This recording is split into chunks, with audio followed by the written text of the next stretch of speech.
नमस्कार.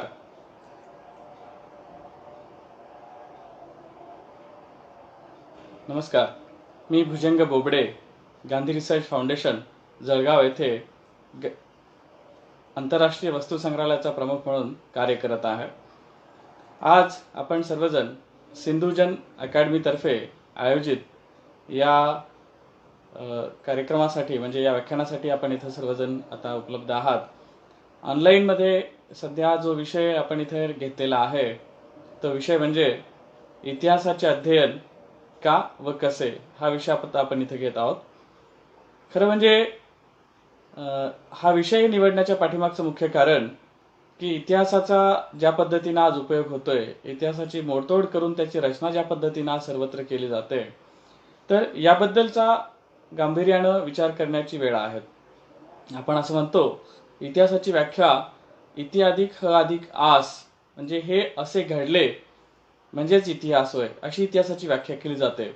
परंतु मला असं वाटतंय की या विश्वातील सर्व चेतन व अचेतन वस्तूंची निर्मिती ते विनाश यांची कहाणी, ज्यात मानवनिर्मित सर्व संस्कृतींचं उत्थान आणि पतन यास प्रमुख स्थान देण्यात आले, ही समग्र कहाणी म्हणजे मानवांसाठीच्या अभ्यासाचा इतिहास होय. कारण आपण हा इतिहास अभ्यासतो म्हणून मानवांसाठीच्या अभ्यासाचा इतिहासाचा आपल्याला म्हणता येईल. खरं म्हणजे मराठीत काही शब्दरचना थोड्याशा समजण्यासाठी आपल्याला महत्त्वाच्या आहेत, ज्याला इंग्रजीत असं आपण म्हणू शकू, the story from birth to death of all living and non living things in which the priority for rise and falls of all cultures created by human. This whole story means the history for human study. मानवांसाठीच्या अभ्यासाचा इतिहास. खरं म्हणजे हे असे घडले ही इतिहासाची व्याख्या करताना अनेकांनी वेगळ्या पद्धतीने याची व्याख्या केली. आपण जो इतिहास शिकतो त्या इतिहासामध्ये खरं हे वर्ष बुद्ध आणि महावीरांच्या म्हणजे ही आजूबाजूची वर्ष, मागे गेलेली काही वर्ष आणि पुढील काही वर्ष, बुद्ध आणि महावीरांची ही 2500 वर्ष पूर्ण होत आहेत. सॉक्रेटिसची 2400 वर्ष, येशू ख्रिस्ताची 2000 वर्ष आणि मोहम्मद पैगंबरांची 1500 वर्ष, शंकराचार्यांची 1200 वर्ष. आधुनिक युगातले जर महत्वाच्या काही व्यक्ती बघितल्या तर कार्ल मार्क्स आणि महात्मा फुले, अब्राहम लिंकन यांची 200 वर्ष, स्वामी विवेकानंद आणि महात्मा गांधी यांची 150 वर्ष. ही इतकेच नव्हे तर प्रभू रामचंद्रांची जन्मतारीख आमच्या काही महान इतिहासकारांनी शोधली, विकिपीडियावर सर्च करून बघितलं तर ती तारीख मिळते ती म्हणजे 10 जानेवारी 5114 BC, म्हणजे आजपासून साधारणतः 7134 वर्ष. आणि ऋग्वेदाचा काळ हा साधारणतः 1700 ते 1100 वर्ष BC असा निश्चित केलेला आहे, म्हणजे असं साधारणतः त्याचं एक मत आहे. आणि सिंधू संस्कृती साधारणतः 5500 वर्ष पूर्व ते 1500 वर्ष पूर्व अशी मानली, म्हणजे याचा अर्थ 7500 वर्ष ते 3500 वर्ष जुना असा कृष्ण ते राम यांचा काळ देखील या इतिहासकारांनी मांडलेला आहे. ही वरची आता जी सगळी काही नावं मी घेतली, ही आधीची जी नावं घेतली ती का घेतली, कारण आज जगातील बहुसंख्य लोकांच्या मनपटलावरती ज्या व्यक्तिरेखांचा प्रभाव आहे, मग तो जिजस असतील, येशू ख्रिस्त असतील, मोहम्मद पैगंबर असतील, किंवा हिंदू संस्कृतीमध्ये ज्यांची आता नावं मी घेतली ते म्हणजे रामकृष्ण आणि शंकराचार्य, बौद्ध संस्कृतीत महात्मा गौतम बुद्ध, महावीर, ही सगळी व्यक्तिरेखा प्रचंड प्रभाव ज्यांचा जगाच्या पटलावरती आहे त्या सगळ्या व्यक्तिरेखा. खरं म्हणजे याचं स्थूल रूप जर बघायचं असेल तर अगदी सामान्य माणूस सुद्धा ज्या वेदनेनं तळमळतो किंवा सहज रीतीनं उच्चारतो, हे भगवान, या अल्लाह, ओ गॉड, असं त्याचं तो उच्चारण करतो. परंतु आपण जर नीट अभ्यास केला तर या पृथ्वी तलावरच्या समग्र आदिम मानवी जाती आणि समग्र मानवी संस्कृती, जाती म्हणण्यापेक्षा समग्र मानवजात असं त्याला शब्दप्रयोग करू, तर या सगळ्यांचा जर नीट आपण अभ्यास केला तरी लक्षात येतं की या सगळ्या संस्कृतींची मूल पूजनाची स्थानं काय होती, मूल उपासनेची स्थानं काय होती, तर त्या निसर्ग शक्ती होत्या, निसर्ग संस्कृतींची उपासना होती, पंचमहाभूतांची उपासना होती. मग ही वेगळी देवांची निर्मिती किंवा या वेगळ्या देवांची पूजन ही कशी सुरुवात झाली, या सगळ्यांचं मूळ शोधणं म्हणजे खऱ्या अर्थानं इतिहासाचा अभ्यास करणं आहे, इतिहासाचं अध्ययन करणं आहे. का हे सगळं करायचंय, कारण माणसाला कुठेतरी पुन्हा आम्हाला या सगळ्या मूलभूत गोष्टींचा अभ्यास करावा लागेल. कार्ल मार्क्स असं म्हणतो की आहेरे आणि नाहीरे या दोन वर्गातील संघर्षाचा जो काही संघर्षाची गाथा आहे ते म्हणजे इतिहास आहे. म्हणजे वर्ग संघर्षाची गाथा ही इतिहास आहे असं कार्ल मार्क्स म्हणतो. थोडंसं असं वाटतं 2500 वर्षापूर्वी बुद्धानं जे सांगितलं होतं त्याचा जर विचार केला तर असं वाटतं की माणसाकडं जे जे नाही आहे ते मिळवण्यासाठीचा त्याचा जो संघर्ष आहे त्याची गाथा म्हणजे इतिहास होय, असं थोडंसं आपल्याला बनावंसं वाटतं. खरं म्हणजे आपण सर्वजण इतिहासाचं अध्ययन करतो, शिकतो. म्हणजे नेमकं काय शिकतो? तर आपण आजचा जो इतिहास शिकतोय, आपल्या शाळा महाविद्यालयांमध्ये जो इतिहास आपण शिकतोय तो इतिहास म्हणजे history of dates, history of birth and death. तारखा, सणावळ्या, जंत्रावळ्या, हिस्ट्री ऑफ वॉर, कोण कधी जन्मला, कोण कधी मेला, याच्यासोबतच कोणतं युद्ध कधी झालं, त्याची कारणं काय, त्याच्या घटना काय.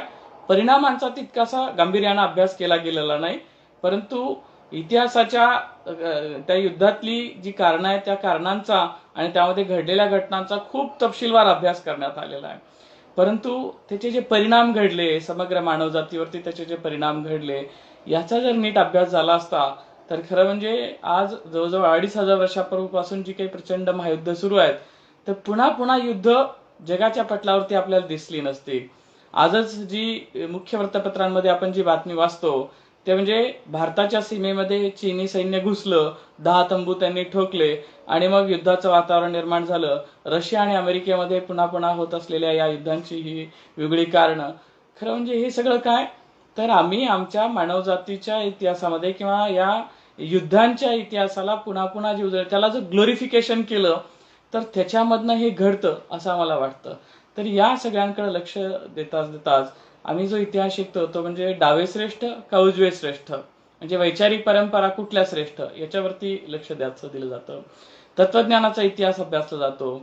कोणता धर्म कसा उदयाला आला, कोणता धर्म श्रेष्ठ, तो श्रेष्ठ की हा श्रेष्ठ, धार्मिक इतिहास ज्याला रिलिजियस हिस्ट्री असं आपण म्हणतो.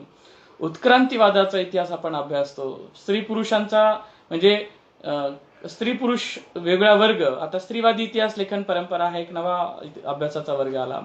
वर्णवर्चस्वाचा इतिहास आपण अभ्यासतो. गुलामी आणि स्वतंत्र लढ्यांचा इतिहास आपण अभ्यास करतो.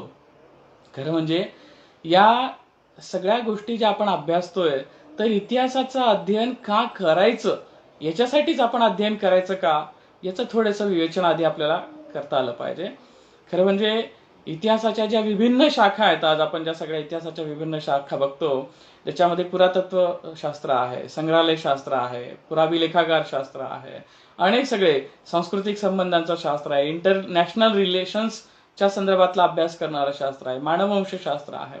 या सगळ्या शाखांची गरज का निर्माण झाली, कारण केवळ युद्धांचा, तारखांचा, सणावळ्यांचा अभ्यास म्हणजेच इतिहास नाही हे आम्हाला कुठेतरी लक्षात येत होतं. म्हणून इतिहासातल्या या वेगळ्या शाखांची निर्मिती झाली असं आपल्याला म्हणता येईल. आज जी परिस्थिती संपूर्ण जगभर निर्माण झाली आहे, कोरोनासारख्या महामारीसारखी जी स्थिती आज निर्माण झाली त्याच्यावरती मात करण्यासाठी आम्हाला इतिहासाचा अभ्यास करण्याची नितांत आवश्यकता आहे. याचं कारण आयुर्वेदासारखे विषय असतील किंवा त्यासाठी जलसंस्कृतीसारखे महत्वाचे विषय असतील, याच्यातनं आम्हाला या महामारीसारख्या रोगांवरती, स्पॅनिश फ्लू सारखे रोग आले किंवा प्लेग सारखे महामारी आल्या, त्या काळामध्ये लोकांनी त्याच्यावरती मात कशी केली. आताच नाही तर मागच्या म्हणजे अगदी आम्ही शिकतो की राजस्थानमधनं हजारो लोक स्थलांतरित झाले, गुजरातमधनं जे लोक स्थलांतरित झाले, दुर्गादेवीचा दुष्काळ पडला म्हणून लोक स्थलांतरित झाले किंवा विभिन्न महामारी आल्या. तर या काळामध्ये जगानं त्याच्यावरती मात कशी केली, 100 वर्षापूर्वीच्या स्पॅनिश फ्लू मधनं जर आम्ही नाही शिकू शकलो तर इतिहासातनं आम्ही नेमकं काय शिकतो, मग इतिहासाचं आम्ही अध्ययन का करतो, कशासाठी करतो. त्याचबरोबर स्थलांतरितांचे आणि शोषितांचे जे प्रश्न आहेत, सर्वात महत्वाचं म्हणजे ही महामारी आता आली पण भूकबळीचे जे प्रश्न आहेत, आज आम्हाला लक्षात येतं की भूकबळी म्हणजे अगदी गडचिरोली सारख्या भागामध्ये, चंद्रपूर सारख्या भागामध्ये जे बालक, कुपोषित बालकांचे जे बळी जात आहेत आजही. खरं म्हणजे मानवाने किती प्रगती केली, अगदी समुद्राच्या अंतरंगात तो जाऊ शकला किंवा अगदी अंतराळामध्ये तो जाऊ शकला, चंद्रावरती पोहोचू शकला, परंतु आजही माणूस भुकेनं मरतोय. म्हणजे आम्ही इतिहासाचं नीट अध्ययन केलं का आणि का केलं, कसं केलं, याचा आम्हाला नीट अभ्यास करायला पाहिजे. दुष्काळांवर मात करण्यासाठी कृषी संस्कृतीचा अभ्यास आणि त्याच्या इतिहासाचा अभ्यास आम्ही करायला पाहिजे. हिस्ट्री ऑफ ॲग्रिकल्चर आणि त्याचं इम्प्लिमेंटेशन होणं आम्ही इतिहासाचा अभ्यास करतो. का करतो? माहिती व्हावी म्हणून. पण त्याचं इम्प्लिमेंटेशन करायला आम्ही कुठेतरी कमी पडतो. आज संरक्षण शास्त्रासारख्या विषयामध्ये रिसर्च अँड डेव्हलपमेंट, अगदी फार्मसीच्या विषयामध्ये रिसर्च अँड डेव्हलपमेंट, इम्प्लिमेंटेशन होतं.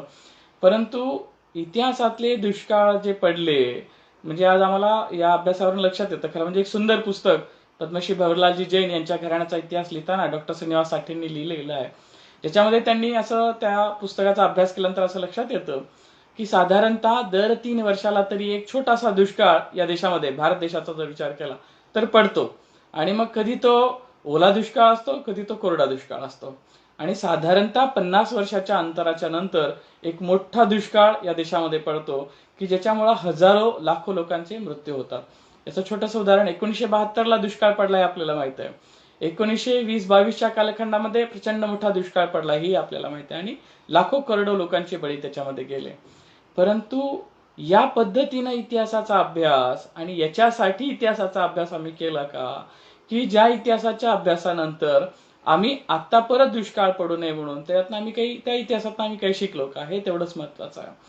आम्हाला जो इतिहासाचं जे अध्ययन करायचं आहे, जे अभ्यास करायचं आहे, तर का करायचं आहे, तर आम्हाला निसर्गाचं रक्षण करता आलं पाहिजे, निसर्गाचं संवर्धन करता आलं पाहिजे आणि निसर्गपूरक जीवनशैलीचा इतिहास आम्हाला मांडता आला पाहिजे. निसर्गपूरक जीवनशैली, the lifestyle, the eco lifestyle, आम्ही इको म्युझियम असं आता सांगतोय, किंवा इको नोटबुक, आमच्या वह्या ज्या आहेत त्या पर्यावरणपूरक असं आम्ही सांगतो, किंवा इमारतींचं निर्माण करताना इको बिल्डिंग्स असं आम्ही सांगतो, किंवा ग्रीन बिल्डिंग्स असं आम्ही सांगतो. परंतु आम्ही इको लाईफस्टाईल त्याच्यावरती कधी लेखन केलंय का, याचा अभ्यास आम्ही कधी केलाय का? याचं कारण असं आहे की निसर्गपूरक जीवनशैलीचा इतिहास आम्ही जोपर्यंत लिहिणार नाही, मांडणार नाही, त्याचा अंगीकार करणार नाही, तोपर्यंत हे जे काही सगळं कोरोनासारखं जे चक्र चाललंय, लाखो लोक ज्याच्यानं बळी जात आहेत, हे थांबणार नाहीत, हे लक्षात ठेवायला पाहिजे. कारण lifestyle must change for this all. आम्ही आमच्या विद्यार्थ्यांना इतिहास शिकवतो. खरं म्हणजे इतिहास शिकवताना किंवा शिकताना, अध्ययन करताना आम्ही इतिहास कसा शिकलो, अगदी 1857च्या उठावाचा इतिहास आम्ही शिकतो, अध्ययन करतो. का करतो? 1857चा उठावाचा अभ्यास आम्ही करतो तर का करतो? आणि मग तो इतिहास आम्ही शिकतो तर कसा शिकतो? तर आम्ही सांगतो की आजही आमच्या इतिहासामध्ये शिकवलं जातं की ब्रिटिशांच्या शिस्तबद्ध लष्करी कवायती फौजांनी भारतीय सैन्याचा पराभव केला. परंतु हे सत्य होतं का? तर हे कुठेतरी चुकीचा इतिहास आजही आम्हाला शिकवला जातो. याचं कारण काय? कारण नानासाहेब पेशव्यांचे शेवटचे वारस आज जे जिवंत आहेत गुजरातमध्ये भावनगर जिल्ह्यात सिहोर या ठिकाणी, त्यांच्याकडे जी कागदपत्र आम्हाला मिळाली आणि त्याच्यानंतर जयपूरच्या आर्काइव्हमध्ये जी कागदपत्र आम्हाला उपलब्ध झाली, त्याच्यावरून आम्हाला हे लक्षात आलं की ब्रिटिशांनी लाल किल्ल्यामध्ये, जिथं हा दुसरा बहादूरशाह जफर होता, त्या ठिकाणी आपल्या फौजा पहाटेच्या 5:30 वाजता लाल किल्ल्यावरती घुसवल्या, भारतीयांचा ध्वज खाली उतरवला आणि आपला युनियन जॅक फडकावला. ब्रिटिशांनी हे युद्ध अशा पद्धतीनं जिंकलं. परंतु असं म्हणतात ना की प्यार और युद्ध में, जंग में सब कुछ जायज होता है. परंतु आम्ही इतिहास शिकतो आणि त्यातनं हे सांगतो की मग भारतीय किती पराक्रमी होते आणि मग कशा पद्धतीनं वगैरे वगैरे. पण याच्यामध्ये आम्हाला हे सांगितलं गेलं पाहिजे की नीती काय, म्हणजे युद्ध जिंकण्यासाठी, खरं म्हणजे युद्ध हे वाईटच आहे, परंतु युद्ध जिंकण्यासाठी वाईट नीतीचा उपयोग कसा केला गेला आम्हाला माहित आहे की महाभारतामध्ये किंवा रामायणामध्ये सुद्धा, महाभारताचे अगदी इतके दिवस, जे 18 दिवस युद्ध चाललं, तर या 18 दिवसाच्या युद्धामध्ये नियम असा होता की सायंकाळ झाली की युद्ध बंद करायचं. म्हणजे युद्धासाठीची सुद्धा एक नीती होती, युद्धनीती असा त्याला शब्द प्रयोग केला. पण आजच्या युद्धामध्ये कुठलीच नीती नाहीये. आज युद्ध दाखवलंच जात नाहीये, ज्याच्यामध्ये शस्त्रास्त्रांचा वर्षाव नाहीच आहे, परंतु एका कोरोनासारख्या विषाणूमुळे संपूर्ण जग ठप्प करता येतं, लाखो लोकांचे बळी घेता येऊ शकतात, अशी ही युद्धाची आता बदललेली नीती आहे. ही नीती नाही आहे, हे तर अगदी वाईटपण आहे. आणि ज्याच्यामधनं आम्ही इतिहास जो मांडतोय, पुन्हा पुन्हा आम्हाला इतिहासात उजळणी कशाला देता आली पाहिजे, तर माणसाची नीतिमत्ता योग्य झाली पाहिजे, असा इतिहासाचं अध्ययन आम्हाला करता, अशा पद्धतीने इतिहासाचं अध्ययन करता आलं पाहिजे आणि असा इतिहास आम्हाला लिहिता आला पाहिजे.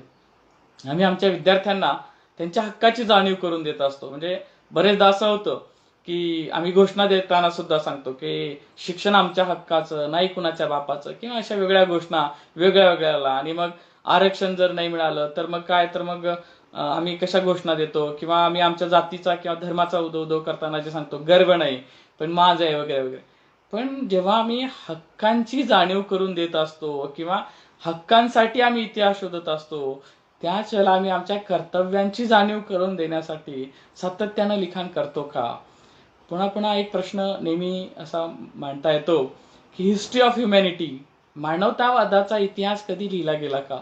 हिस्ट्री ऑफ ह्युमॅनिटी आम्हाला सांगितली गेली का? आणि मग हिस्ट्री ऑफ ह्युमॅनिटी मांडणं म्हणजे नेमकं काय? तर मानवतेसाठी ज्यांनी ज्यांनी काम केलं, त्यांनी ते काम कसं केलं, त्यांना जर अडचणी आल्या असतील तर त्याच्यावर त्यांनी मात कशी केली, आणि मग समग्र मानवजातीच्या हितासाठीचं लेखन ज्यांनी केलं, ज्यांनी कार्य केलं, ते आम्हाला आमच्या विद्यार्थ्यांच्या समोर मांडता आला पाहिजे. आणि हा इतिहासाचं अध्ययन याच्यासाठी आम्हाला करता आलं पाहिजे. आता मग पुन्हा प्रश्न येतो की हे ठीक आहे, इतिहासाचं अध्ययन का करायचं? हे या सगळ्या गोष्टींसाठी, म्हणजे माणसाची नियत स्वच्छ झाली पाहिजेत, माणसाचं अंतरंग स्वच्छ झालं पाहिजे, आणि मग नीतिश्रेष्ठ असलेला माणूसच त्याच्या आजूबाजूच्या वातावरणाला पूरक बनतो, निसर्गासाठी पूरक. आम्हाला निसर्गाचं संवर्धन करण्यासाठीच इतिहास जो आहे तो लेखन करता आला पाहिजे. म्हणजे या दोन गोष्टींचा प्रामुख्यानं इतिहासाचं अध्ययन कशासाठी करायचं हे आम्हाला लक्षात आलं. आता कसं अध्ययन करायचं, याच्यासाठी काय काय सिस्टम आहे, कशासाठी अभ्यास करायचा, याचाही थोडासा आपण विचार करू. खरं म्हणजे यासाठी आम्ही अध्ययन किंवा अध्यापनाच्या ज्या पद्धती प्राचीन कालखंडापासून वापरतोय, ज्या अत्यंत प्रभावशाली ठरल्या वेगळ्या काळामध्ये. आमच्या प्राचीन कालखंडामध्ये आम्ही वेद उपनिषदांमध्ये असं बघायचो, किंवा गुरुकुल शिक्षण पद्धतीचा जर आपण विचार केला, एकूणच जगातल्या सगळ्या संस्कृतींचा विचार केला, तर अध्ययनाची जी मूळ पद्धत होती, प्राचीन पद्धत होती, तर ते पठन पाठन आणि मुखोद्गत करून ते ज्ञान पुढं हस्तांतरित करणं, तर ही आमची शिक्षणाची पद्धत होती किंवा अध्ययनाची पद्धत होती. आणि मग सॉक्रेटिसच्या काळापासून किंवा गौतम बुद्धांच्या काळापासून आपण असं म्हणतो की, किंवा कदाचित त्याच्या मागे पुढं कधीतरी आधी उपनिषदांचा काळ सुद्धा आपण असं म्हणू शकतो की, ज्यामध्ये प्रश्नोत्तर पद्धती पण आली. पूर्वी काय होतं, गुरूंनी सांगितलं ते ग्रहण करायचं, प्रश्न विचारण्याला वाव होता की नाही त्यावेळेला माहिती नाही. परंतु नंतर उपनिषदांच्या अभ्यासाच्या नंतर किंवा बौद्ध साहित्याच्या अभ्यासाच्या नंतर पाश्चात्याच्या याच्यात विचार केला तर सॉक्रेटिसच्या अभ्यासाच्या याच्यामध्ये असं लक्षात येतं की त्यावेळेला प्रश्नोत्तरांची पद्धती विकसित झाली. संवादात्मक शैलीतनं इतिहासाचं अध्ययन करणं किंवा एकूणच अध्ययन करणं हे लक्षात आलं. आता मुद्दा हा येतो की खऱ्या अर्थानं ज्या वेळेला आम्ही हे सगळं बघत असतो मध्ययुगीन कालखंडामध्ये, याच्यावरती इतिहासाचा जो अभ्यास झाला तर तो लेखन सराव पद्धती, म्हणजे केवळ मुखोद्गत करून मग पुढं हस्तांतरित करण्यापेक्षा लेखन करणं, लिखित साहित्याची निर्मिती, आणि मग तो वारसा पुढं देणं, ही पद्धत सुरू झाली. मी बोलतोय आणि जगजीवनजींनी प्रश्न विचारलाय खरं म्हणजे की, नानासाहेब पेशव्यांचा जो प्रश्न आहे आणि ब्रिटिशांचं राज्य जे आलं त्या युद्ध वृत्तीवरती पुन्हा आपण हे करावं. आपण शेवटी या काही प्रश्नांवरती येऊयातच. मी सगळ्यांना नम्र विनंती करतो की आपण हे बोलणं संपल्याच्या नंतर जरूर आपले प्रश्न जे काय असतील ते विचारावेत, आणि मग त्याच्यावरती आपण पुन्हा सविस्तर चर्चा करूया. मी आता ज्या मुद्द्यावरती येतोय की, खरं म्हणजे इतिहासाच्या याच्यासाठी अध्ययन करण्यासाठीची जी आधुनिक काळात जी पद्धत वापरली, प्राचीन मध्ये आपण सांगितलं, मध्ययुगीन मध्ये सांगितलं, आधुनिक कालखंडामध्ये जी पद्धती सुरुवात झाली, खरं म्हणजे आधुनिक युगाच्या सुरुवातीला रुसोची बालकेंद्रित शिक्षण पद्धती उदयाला आली. बालकेंद्रित शिक्षण म्हणजे लहान मुलांमध्येच शिक्षणाचा डेव्हलपमेंट कसं झालं पाहिजे याच्यावरती अभ्यास सुरू झाला. आणि मग त्याच्यासाठी इतिहासाचं अध्ययन करणं, आणि मग त्याच्यातनं पुढे आम्ही काय त्याच्यात डेव्हलपमेंट करू शकतो त्याचा अभ्यास करणं. कॉल्डवेल कुकची क्रीडा पद्धती, हसत खेळत शिका असं ज्याला आपण म्हणतो, हेबार्ट आणि हर्बर्ट स्पेन्सरची जी होती ती पूर्वतयारी, उपन्यास, साहचर्य, सामान्यीकरण आणि उपाययोजना, ही पंचपदी असं त्याला म्हटलं जातं, ही अध्ययन पद्धती किंवा अध्यापन पद्धती विकसित झाली. आणि पुढं मारिया मॉन्टेसरीनी प्रयोगशील शिक्षण, प्रॅक्टिकल नॉलेज, प्रयोगशील शिक्षण पद्धती आणि अध्ययन पद्धती विकसित केली. आणि त्याच्यानंतर फ्रान्सिस पार्कर, रवींद्रनाथ टागोर, जे कृष्णमूर्ती यांनी चार भिंतींच्या बाहेर जाऊन अध्ययन करणं, निसर्ग अध्ययन पद्धती ज्याला आपण म्हणतो, तर ही पद्धती त्यांनी विकसित केली. आणि याच्या पुढं जॉन डुई, ज्याची पद्धती जी सगळ्यात जास्त वापरली जाते असं कदाचित आपल्याला म्हणता येईल, गरजा, समस्या आणि उकल. तर ही शिक्षण अध्ययन पद्धती त्यांनी विकसित केली. खरं म्हणजे या सगळ्या अध्ययन पद्धतींचा जो अभ्यास आहे, आज आम्ही जर जगभरातल्या देशांच्या वेगळ्या अध्ययन पद्धतींचा जर अभ्यास केला तर साऊथ कोरिया असेल, फिनलँड असेल, यांची शिक्षण पद्धती, जपान असेल, यांची अध्ययन आणि अध्यापन पद्धती जी आहे ती सर्वात श्रेष्ठ मानली जाते. आज या विषयाबद्दल का सांगायचं इतिहास अध्ययनाच्या याच्यामध्ये, कारण संपूर्ण जगभरामध्ये एज्युकेशनल हेरिटेजवरती, शैक्षणिक वारसा याच्यावरती किंवा अध्ययनाचा वारसा याच्यावरती जगभरात केवळ 2च संग्रहालय अस्तित्वात आहेत. आणि तिसरं संग्रहालय हे आपल्याच इथं भारतामध्ये, महाराष्ट्रात, म्हणजे भारतातलं हे पहिलं संग्रहालय नाशिक इथल्या मराठा विद्याप्रसारक शिक्षण संस्थेच्या कॅम्पसमध्ये, जिथं छत्रपती शाहू महाराजांनी 1920 मध्ये एका वास्तूचं उद्घाटन केलं होतं.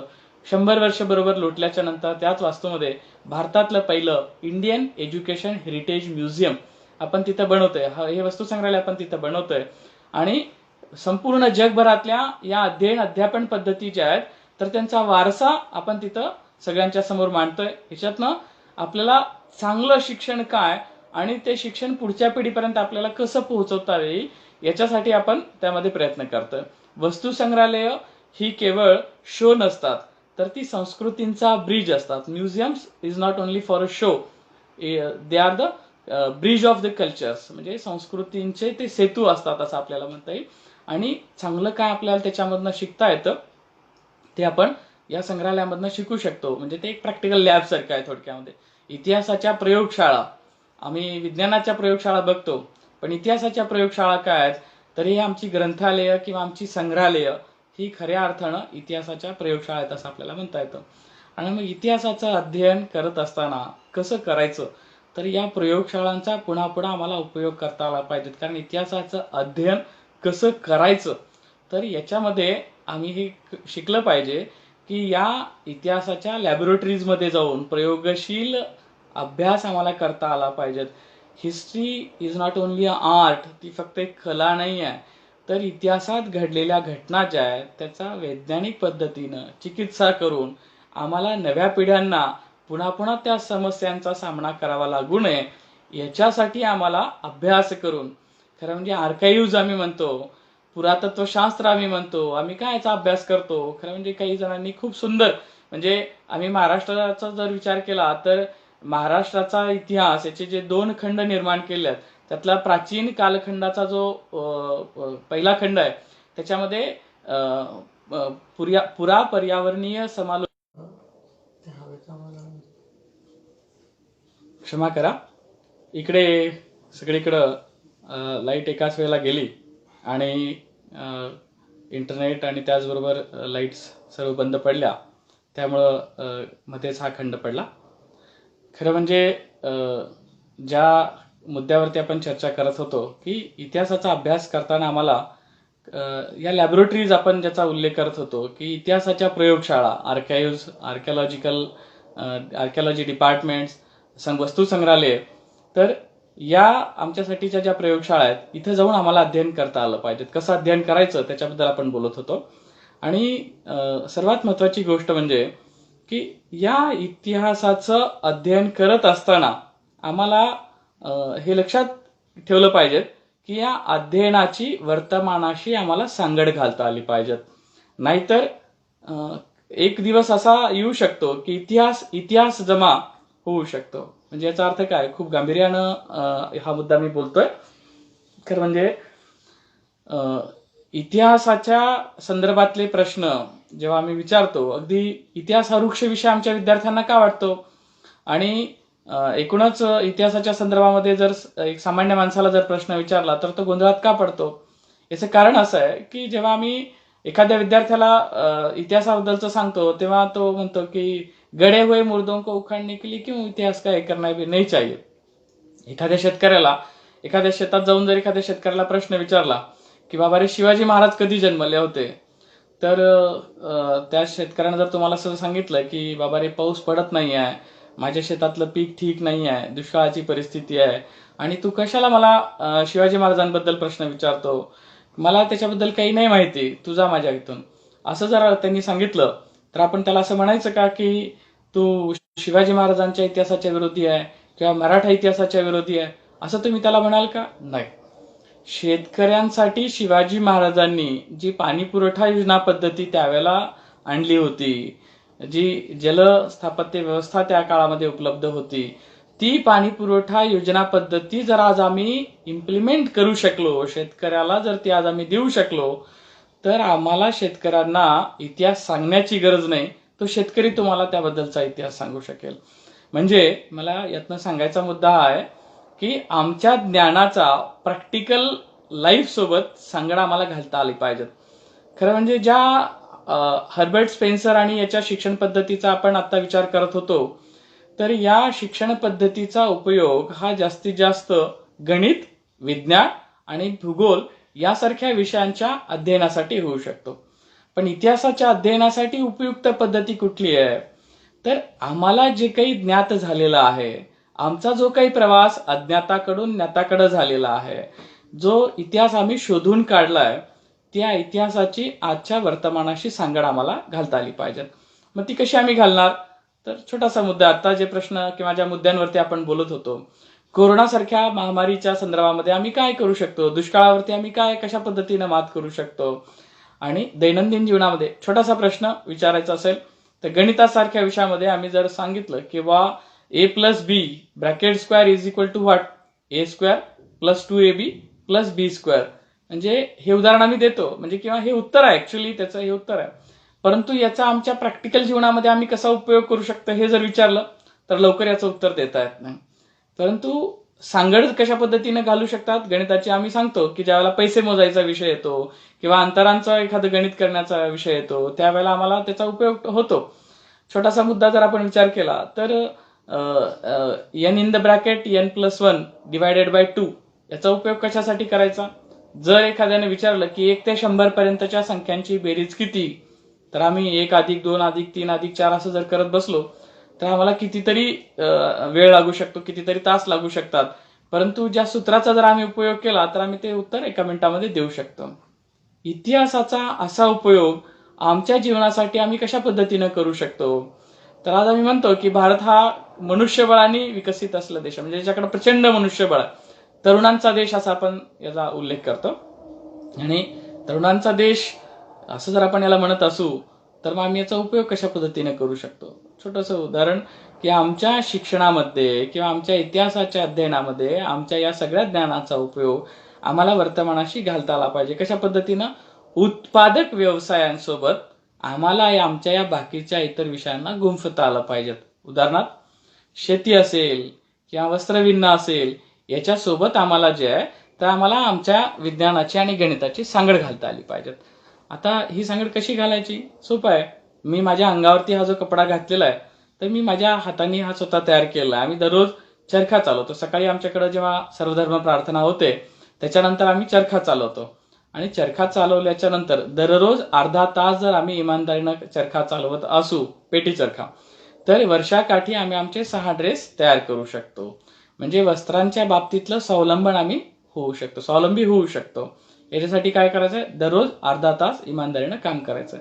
कापसाचं उत्पादन भले आपण नाही करू शकू, परंतु कापसापासून कपडा बनवण्याचा आणि मग अंगावरती घालण्याचा इथपर्यंतचा तरी प्रवास आपण करू शकतो. आता हाच मुद्दा आम्ही सगळ्या गोष्टीमध्ये लागू करू शकतो. म्हणजे इतिहासातनं आम्ही काय शिकलं तर किती वेळ लागतो, मग त्यासाठी 1 वर्षामध्ये आम्ही किती उत्पादन करू शकतो आणि त्याच्यामधनं आम्ही किती जण स्वावलंबी होऊ शकतो. माणसाला जगण्यासाठी उपयुक्त असं अशा पद्धतीनं इतिहासाचं अध्ययन आम्हाला करता आलं पाहिजे. आता याच्यामध्ये काही मुद्दे कसे येतात? खरं म्हणजे याच्या बाबतीमधला खूप महत्वाचा प्रकाश आम्ही आता ज्या मुद्द्यांचा आधी आधार घेतला, गौतम बुद्धांनी 2500 वर्षापूर्वी सांगितलं की तृष्णा हे माणसाच्या दुःखाचं मूळ कारण आहे. याचा अर्थ नेमका आम्हाला नाही कळला. खरं म्हणजे याचं खूप वेगळ्या पद्धतीनं अनेक लोकांनी उहापोह केला. याच पुढं खरं म्हणजे आम्ही जर महाभारताचा विचार केला तर कर्मण्येवाधिकार असते मा फलेषु कदाचन, याचाही अर्थ अनेकांनी अनेक पद्धतीनं विश्लेषण करून सांगितला. पण कर्मण्येवाधिकार असते मा फलेषु कदाचन, फळांची अपेक्षा न करता कर्म करत राहा, फळ मिळणारच आहे, मिळणार नाही असं नाही, फक्त ते कमी जास्त मिळेल एवढंच. परंतु कमी मिळालं म्हणून दुःख मानण्याचं काही कारण नाहीये. याचं प्रॅक्टिकल आत्ताचं उदाहरण बघायचं असेल वर्तमानातलं, तर आम्ही ज्यावेळेला अभ्यास करतो, चांगला अभ्यास करतो आणि आम्हाला खूप चांगले टक्के पडावेत अशी अपेक्षा करतो, परंतु जर 1% जर कमी पडला तर विद्यार्थी आत्महत्या करतो. म्हणजे या गोष्टीचा का कारण फळाची अपेक्षा जी आहे ती आमची जी पूर्तता नाही झाली म्हणून आम्ही आत्महत्या करतो. मग इतिहासात आम्ही विद्यार्थ्यांना काय उदाहरण देऊ शकतो? खूप सारे उदाहरण. नापास मुलांची गोष्ट अरुण शेवतेंचं एक सुंदर पुस्तक आहे. मी वर्तमानातली सगळी उदाहरणं का सांगतोय? कारण या आत्ताच्या पिढीच्या समोर वर्तमानातली उदाहरणं, वर्तमानातले आदर्श ठेवणं ही गरज आहे, कारण त्यांना ते प्रॅक्टिकली समोर बघता येतं आणि मग त्याच्यावरती आम्ही ते संस्कार करत असतो. आता खरं म्हणजे या सगळ्या गोष्टींना इतिहासाचं अध्ययन करत असताना आम्ही सगळ्यात महत्त्वाचं हे लक्षात ठेवलं पाहिजे की आम्ही जी जी उदाहरणं तरुण पिढीच्या समोर देतो, अध्ययन करताना आमच्या समोर जी उदाहरणं येतात तर ती बऱ्याचदा पुराणातली अशी काही उदाहरणं येतात की जी आम्हाला माहीतच नसतात किंवा जी घडू शकतील किंवा नाही, काल्पनिक असू शकतील का वास्तविक असू शकतील हे आम्ही सांगू शकत नाही. अशी उदाहरणं जर आम्ही दिली तर त्याच्यावरती तरुण पिढी किंवा नवीन पिढी विश्वास ठेवायला अजिबात तयार होत नाही. मग ह्याच्यासाठी काय करायला पाहिजे की महत्त्वाचा मुद्दा आहे, ज्याच्यावरती विश्वास बसू शकेल अशी उदाहरणं आम्हाला इतिहासात मांडता आली पाहिजेत, अधोरेखित करता आली पाहिजेत. बऱ्याचदा असं होतं की अनेकदा व्याख्यानांसाठी किंवा इतर महाविद्यालयांमध्ये जेव्हा विद्यार्थ्यांशी संवाद साधण्यासाठी आम्ही जातो किंवा आमच्याकडं आमच्या संग्रहालयाला भेट देण्यासाठी जी काही मंडळी येतात, तर एका ठिकाणी गांधींच्या जीवनाचा एक प्रसंग येतो, तो म्हणजे भीती वाटू नये असं तुला वाटत असेल तर तू रामाचं नाव घेत जा, असं रंभादेवी ज्या वेळेला गांधींना सांगते, असं आम्ही तेव्हा सांगतो आणि गांधी सांगतात की वो उसकी जो सलाह थी, उसका राम नाम ये जो है एक अचूक उपचार की तरह पूरा जिंदगी भर जो है वो मेरा साथ देती रही, असं गांधींचा तो शब्दप्रयोग त्या संग्रहालयामध्ये येतो. आणि मग तरुण पिढी लगेच प्रश्न विचारते की तुम्ही देवावरती विश्वास ठेवता का?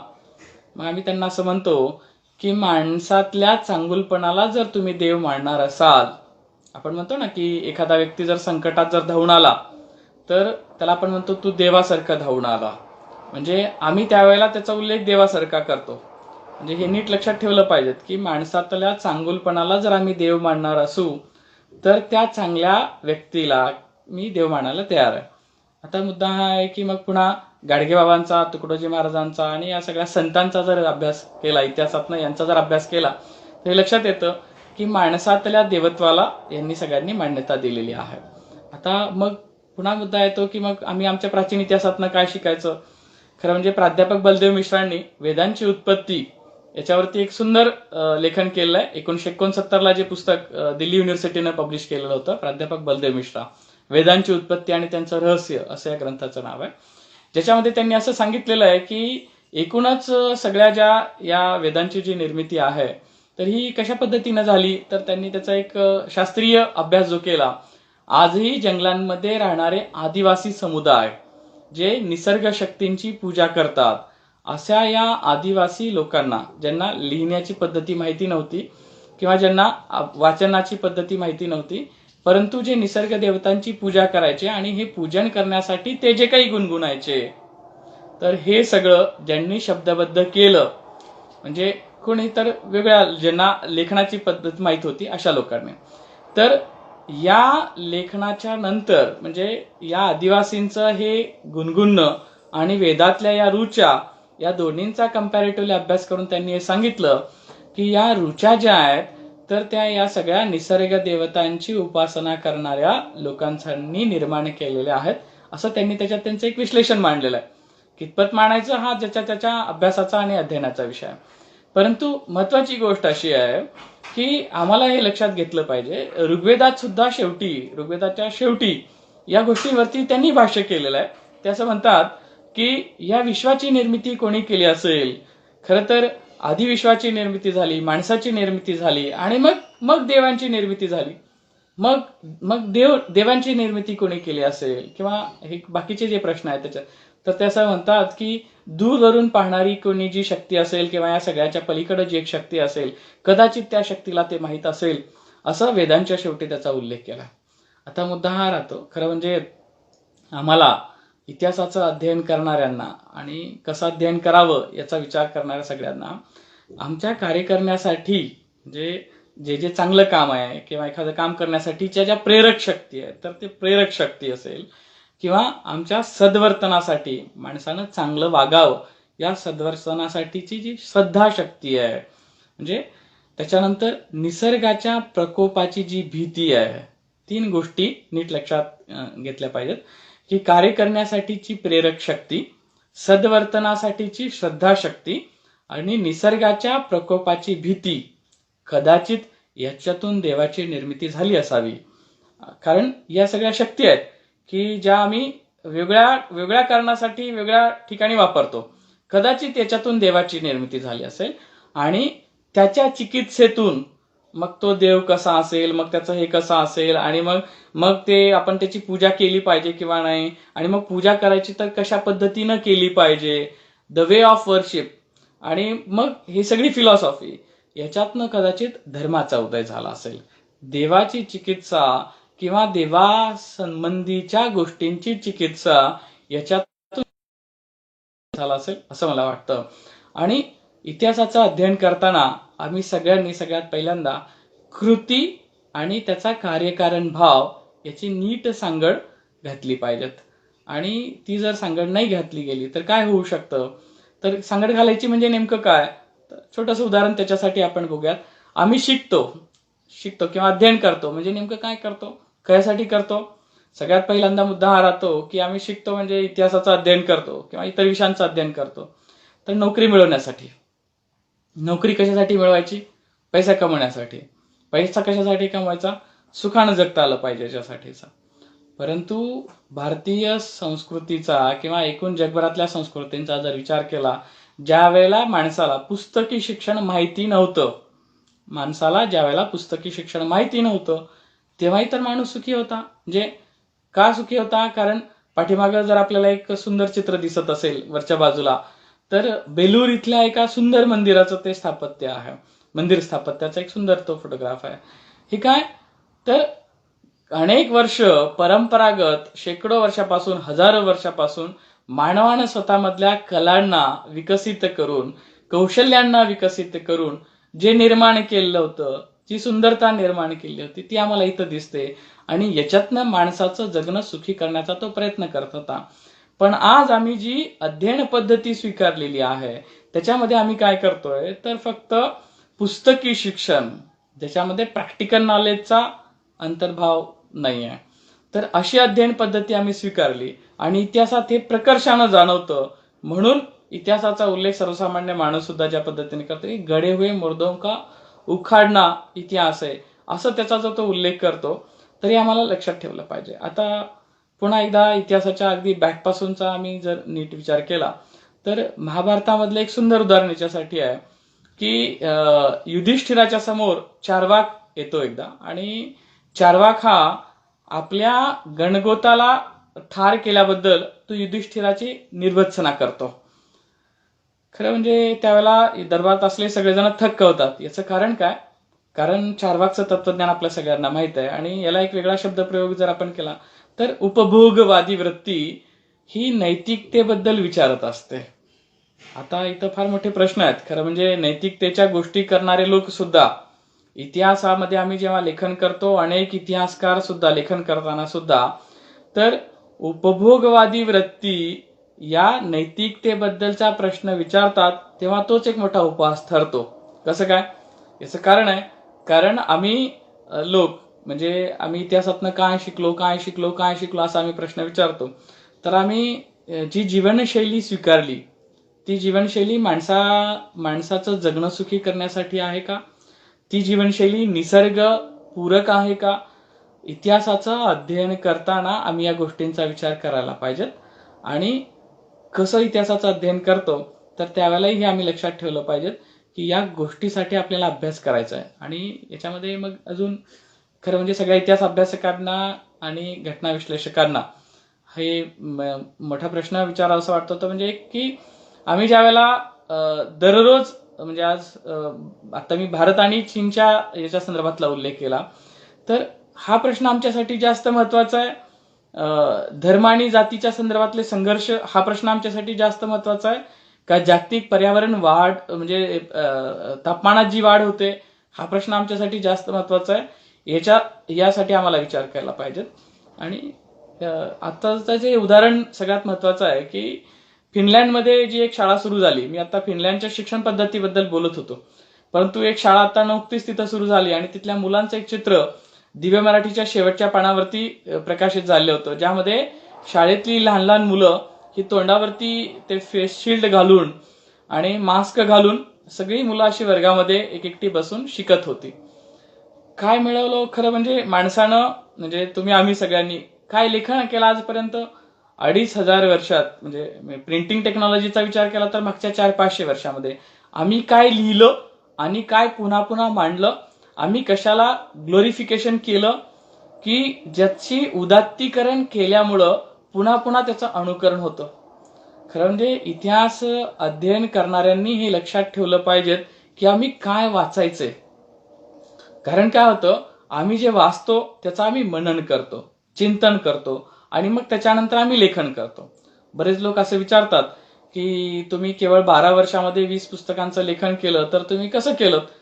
तर मी त्यांना असं म्हणतो की मी लिखाणाची माझ्या आयुष्यातली जी सुरुवात केली ती वयाच्या 27व्या वर्षी केली, परंतु त्याची आधीची 27 वर्षे मी काय करत होतो, तर त्याच्या आधीची 27 वर्षे मी वाचत होतो, ऐकत होतो, चिंतन करत होतो, मनन करत, आणि त्यातनं मला जे उमजत होतं किंवा मी जे सगळं बघत होतो त्याच्यावरती मी जे विचार करत होतो तर ते मी लिहत होतो. आणि मग या लिखाणातनं हे सगळं जे काही निर्माण झालं, साहित्य निर्माण झालं. आता याच्यामध्ये काही पुस्तकांचा मी मुद्दाम उल्लेख करतो. खरं म्हणजे आम्ही जगाचा इतिहास विद्यार्थ्यांना शिकवतो, परंतु आम्ही आमचाच इतिहासाचा अभ्यास करत असताना खरं म्हणजे हे पुस्तक, मी जी पुस्तकं काही लिहिलीत, इथे एक पुस्तक आहे वॉरपथ टू गांधीपथ, युद्ध मार्ग ते गांधी मार्ग, हे एक पुस्तक लिहिलं आहे. त्याच्यानंतर दुसरं एक महत्वाचं पुस्तक ते म्हणजे म्युझियम्स, आर्किओलॉजी अँड कल्चर, आणि तिसरं एक महत्वाचं पुस्तक ते म्हणजे history of communal harmony in India. अशी काही पुस्तकं मी जी महत्वाची लिहिलेली आहेत. इतिहासाचा अध्ययन करणाऱ्यांनी अशा प्रकारच्या पुस्तकांचा का अभ्यास करायचा.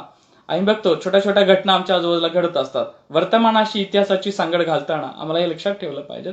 पोलिसांवरती होणारे हल्ले, कोरोना रोखण्यासाठी किंवा तपासणी करण्यासाठी गेलेल्या डॉक्टरांच्या पथकावरती होणारे हल्ले, आमच्या भारतीय आर्मीवरती होणारे हल्ले, मी कुठल्याही जात धर्म संप्रदायाच्या विरुद्ध जाऊन बोलत नाही, परंतु या ह्याच्यावरती होणारे हल्ले वेगळ्या ठिकाणी वेगळा, म्हणजे इव्हन आज कट्टरतावादी असणारे जे कुठले धर्म आणि जात आणि समुदाय सगळे आहेत, तर या सगळ्यांनी याचा प्रामुख्याने विचार करायला पाहिजे की येणाऱ्या पिढ्यांना आपण नेमकं काय देतोय.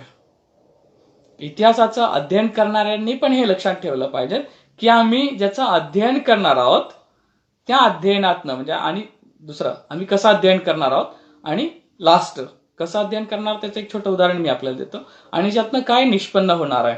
आता मुद्दा हा राहतो की आम्ही अध्ययन करताना म्हणजे सगळ्यांना हे सांगतो की जे चांगलं आहे ते वाचा. चांगली पुस्तकं माणसाला घडवतात असं आम्ही सांगत असतो. The first thing is what is better, what is the best, काय चांगलं आहे ते वाचा. मग इतिहासाचं अध्ययन करताना पण हे लक्षात ठेवलं पाहिजे की काय चांगलं आहे ते वाचायचंय. हिस्ट्री ऑफ वॉर्स वाचायचंय, युद्धांचा इतिहास वाचायचाय का हिस्ट्री ऑफ ह्युमॅनिटी वाचायचंय, मानवतेचा इतिहास आम्हाला वाचायचाय. साहित्य निर्मिती झाली पाहिजेत, पण आम्ही जेव्हा हे थोडं थोडं जरी मिळून वाचायला लागलो, चिंतन करायला लागलो, तर त्या पद्धतीचं साहित्य निर्माण होत जाईल आणि त्याचं अध्ययन करण्याची संधी पुढच्या पिढ्यांनाही मिळेल आणि मग कदाचित भविष्याचा इतिहास वेगळा असेल असा मी त्यातनं सांगू शकू. आता एक महत्वाचा मुद्दा मी जीवनशैली इतिहासाच्या अध्ययनाच्या संदर्भातनं सांगू इच्छितो. खरं म्हणजे एक छोटीशी आणि महत्वाची घटना, मी इतिहासाचा व्याख्या सांगत असताना जो मुद्दा बोललो होतो तो म्हणजे माणसाकडं जे जे नाही आहे ते मिळवण्यासाठीचा त्याचा जो संघर्ष आहे, त्या संघर्षाची गाथा म्हणजे इतिहास आहे, असं मी एक उल्लेख केला होता. मला असंही वाटलं, याचं कारण असं, मी जो काही अभ्यास केला त्याच्यातनं मला हे जाणवलं. एक छोटीशी घटना की या देशामध्ये एक अत्यंत श्रीमंत असलेला, सोन्यांच्या खाणीचा मालक असलेला जेफ कॅनेबल नावाचा एक व्यक्ती, जो अमेरिकेमधनं भारतामध्ये आला आणि इथं आल्याच्या नंतर या दिल्लीमध्ये राजघाटवरती जिथं गांधींची समाधी आहे तिथं तो दर्शनासाठी गेला. मी इतिहासातल्या या घटनेचा वर्तमानाशी सांगड घालून इतिहासाचं अध्ययन कसं करायचं त्याच्याबद्दल मी आपल्याला सांगण्याचा प्रयत्न करतोय. हा जेफ कॅनिबल ज्यावेळेला इथं आला, राजघाटावरती गांधींच्या समाधीचं दर्शन घेताना तिथल्या गाईडनं जी काही त्याला माहिती सांगितली ते ऐकून त्याला चांगलं वाटलं आणि बाकी सगळे हे बाजूला ठेवून एक 2-3 दिवस तो तिथं राहिला आणि तिथल्या गांधी स्मृती दर्शनच्या लायब्ररीतला आणि इतर ठिकाणच्या गांधी पीस फाउंडेशनच्या लायब्ररीतल्या ग्रंथांचा त्याने अभ्यास केला आणि त्याला एक प्रकर्षानं जाणीव झाली ते म्हणजे आतापर्यंत आपण आपल्या देशामध्ये जे काही बघतोय किंवा आता जी काही आपली लाईफस्टाईल चाललेली आहे त्याच्यातनं आपण जे काही शिकतोय तर ती अत्यंत चुकीची वृत्ती आहे आणि असं त्याला वाटलं आणि मग त्यांनी युद्ध, शांती या सगळ्या गोष्टींचा अभ्यास केला आणि त्यांनी त्याच्या सरकारला एक पत्र लिहिलं, अमेरिकन गव्हर्नमेंटला एक पत्र लिहिलं. जेफ कॅनिबल नावाचा व्यक्ती त्यांनी एक पत्र लिहिलं. त्याच्यात त्यांनी असं लिहिलं की तुम्ही आपलं जीवनमान सुखी होण्यासाठी आणि आपली शस्त्रास्त्र विक्री करण्यासाठी, अधिकाधिक संपत्ती मिळवण्यासाठी इतर राष्ट्रांवरती ज्या पद्धतीची युद्ध लादतायत त्याचे परिणाम संपूर्ण मानवजातीला एक दिवस भोगावे लागतील. तर या त्याच्या पत्राला उत्तर काय मिळावं किंवा त्याच्या ह्या विचाराला उत्तर काय मिळावं तर अमेरिकन गव्हर्नमेंटनं या माणसाला राष्ट्रद्रोही ठरवलं आणि भारत सरकारला या जेफ कॅनिबलला अरेस्ट करण्याचे त्यांनी विनंती केली. त्यावेळेला भारत सरकारने दिल्लीच्या एसपींना आदेश दिले की जेफ कॅनिबलला अरेस्ट केलं जावं. दिल्लीचे एसपी जे होते ते थोडेसे विचारवादी वृत्तीचे व्यक्ती होते, हुशार व्यक्ती होते. त्यांनी पहिल्यांदा हा विचार केला की कशासाठी या माणसाला अरेस्ट केलं जातंय आणि दुसरी गोष्ट हा माणूस सोन्यांच्या खाणीचा मालक आहे, एक आंतरराष्ट्रीय श्रीमंत असलेला हा व्यक्ती आहे. जर मी याला अरेस्ट केलं आणि उद्या जर आंतरराष्ट्रीय न्यायालयात गेला तर मला सरकार सस्पेंड करून मोकळे होईल. तर मग त्यांनी काय केलं, भारत सरकारला म्हणजे सरकारला लेखी हे कळवलं की कृपया तुम्ही मला जे काही सांगताय ते लेखी आदेश द्या मला, मग मी त्याला अरेस्ट करू शकतो. कारण उद्या जर तुम्ही मला सस्पेंड करून मोकळे व्हाल आणि ती व्यक्ती परत बाहेर जाईल. आणि मग या दिल्लीच्या एसपीनं या व्यक्तीचा नंतर जो अभ्यास केला त्यांनी मानवतेच्या दृष्टिकोनातनं त्या व्यक्तीला हे कळवलं की बाबा रे, तू जे काही करतोय ते चांगलंच काम करतोय, युद्ध नको, शांती हवी याच्यासाठी तू प्रयत्न करतोय, परंतु तुझं सरकार तुला अशा पद्धतीने हे करण्याचं ठरवतंय तर ते काय तू जे काही तुझी काळजी असेल ती घे. मी वर्तमानातलं इतिहासातलं हे उदाहरण वर्तमानासाठी जे सांगतोय त्याचं कारण असं आहे की या व्यक्तीनं नंतर काय करावं की आपल्या आयुष्यात जी काही संपत्ती त्यांनी कमवली होती हे सगळे अब्जावधी रुपये या माणसानं क्राय फाउंडेशन जे लहान मुलांसाठी काम करतं या क्राय फाउंडेशनला ही सगळी संपत्ती दान दिली आणि थोडीशी संपत्ती त्यांनी स्वतःसोबत ठेवली. स्वतःचा पासपोर्ट आणि हे सगळं त्यांनी त्या राजघाटवरती जाऊन टाकलं आणि हा व्यक्ती पायी मार्च त्यांनी काढला उत्तराखंडमध्ये आणि हिमाचल प्रदेशमधल्या काही भागांच्या तिथून त्यांनी तो पायी मार्च काढला. युद्ध नको, शांती हवी, नो वॉर ओनली पीस या संदर्भातली त्यांनी एक मार्च काढला आणि भारतातल्या स्थानिक वृत्तपत्रांनी याच्या छोट्या छोट्या बातम्या प्रकाशित केल्या आणि अमेरिकेच्या भारतातल्या CIA गुप्तहेरांनी या बातम्या अमेरिकन गव्हर्नमेंटला म्हणजे त्याची कात्रणं जी काय ती पाठवली. आणि मग काय झालं की अमेरिकन गव्हर्नमेंटनं लेखी आदेश दिले या व्यक्तीला अरेस्ट करण्याचे. हिमाचल प्रदेशच्या एसपींना ज्या वेळेला आदेश दिले गेले त्यावेळेला अरेस्ट करण्यासाठी ते निघाले ही वार्ता सुद्धा या जेफ कॅनिबलला कळाली आणि मग या जेफ कॅनिबलनी काय केलं, स्वतःचं जे काही बाकीचं होतं ते सगळं जाळून टाकलं. पण त्याच्या डोक्यात जे काही विचार होते युद्ध, शांती आणि या सगळ्या मानवजातीच्या इतिहासाच्या संदर्भातले खूप सुंदर विचार या जेफ कॅनिबलनं ते सगळे लिखित केले आणि $10,000 आणि ते सगळं त्याचं लेखन एका पुडक्यामध्ये टाकलं. आणि या प्रवासात त्याला एक भेटलेले व्यक्ती होते ते म्हणजे वेलजीभाई देसाई जे गुजरातमधले होते. यांना त्यांनी ते पुडकं पाठवून दिलं पोस्टाने आणि त्यांनी सांगितलं की कृपा करून हे विचार जे आहेत ते जगासमोर जावेत. हा इतिहास जो आहे मानवजातीच्या युद्ध आणि शांतीच्या संदर्भातल्या प्रयत्नांचा तर तो जगासमोर जावा याच्यासाठी तुम्ही हे करावं. याच्यासाठी मी $10,000 आणि हे सगळं लिखाण तुम्हाला पाठवते असं वेलजीभाई देसाई टिन्नी उद्योग समूह गुजरातमधला त्याचे मालक जे आहेत त्यांना त्यांनी पाठवलं. आणि या जेफ कॅनिबलनं स्वतःला जिवंत जाळून घेतलं. परंतु एका ओळीत देखील बातमी कुठे प्रकाशित त्यावेळेला झाली नाही. Not in any single newspaper, local, national और इंटरनॅशनल. अब्जावधी रुपयांचा मालक असलेला सोन्याच्या खाणींचा मालक की जो स्वतःला जिवंत जाळून घेतो त्याची एका ओळीत सुद्धा बातमी प्रकाशित होत नाही. व्हॉट इज द सिस्टम, काय नेमकं घडतंय याचं आम्हाला कळलं पाहिजे. आणि ही फार जुनी घटना नाही सांगत, आत्ताची अलीकडची मागच्या 10-15 वर्षातली ही घटना आहे. आणि या वेलजीभाई देसाईंनी काय केलं की ज्या वेळेला ते जळगावला आले गांधी रिसर्च फाउंडेशनची भेट देण्यासाठी, त्यावेळेला भवरलालजी जैन यांनी सांगितल्यामुळं, आमचे आदरणीय संस्थापक गांधी रिसर्च फाउंडेशनचे पद्मश्री भवरलालजी जैन यांनी सांगितल्यामुळं संपूर्ण संग्रहालय या वेलजीभाई देसाईंना मी जेव्हा दाखवलं, त्याच्यानंतर त्यांनी लायब्ररीमध्ये 2-3 तास चर्चा केली आणि गुजरातला परत गेल्यानंतर त्यांनी ते जेफ कॅनेबलने लिहिलेलं संपूर्ण पुडकं ते त्यांनी मला पाठवून दिलं आणि त्यांनी सांगितलं की कृपा करून हे जे लिखाण आहे हे अधिकाधिक लोकांपर्यंत पोहोचवण्यासाठी प्रयत्न करा. आणि मग या जेफ कॅनेबलच्या विचारानं, खरं म्हणजे गांधी पीस फाउंडेशनने हा प्रयत्न पूर्वी केला होता, एक छोटीशी पुस्तिका त्यांनी केली होती, पण ती का राष्ट्रीय आंतरराष्ट्रीय पटलावरती जाऊ शकली नाही माहिती नाही. परंतु या जेफ कॅनेबलचं संपूर्ण लिखाण जसंच्या तसं की ज्या पद्धतीनं ते मी मांडलं, त्यातनं या पुस्तकाचा जन्म झाला, वॉरपथ टू गांधीपथ, युद्ध मार्ग ते गांधी मार्ग.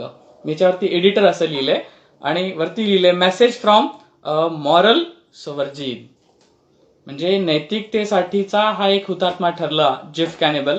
घटना आहे अवघ्या मागच्या 10 ते 15 वर्षामधली, 2007 मध्ये घडलेली ही घटना आहे. विचार करा, 2007 मध्ये एक माणूस जगाला युद्ध नको शांती हवी हा संदेश देण्यासाठी या देशामध्ये स्वतःला जिवंत जाळून घेतो आणि ज्याची कुठलीही बातमी होत नाही. खरं म्हणजे एका वेबसाईटनं नंतर त्याच्यावरती छोटीशी एक बातमी प्रसारित केली.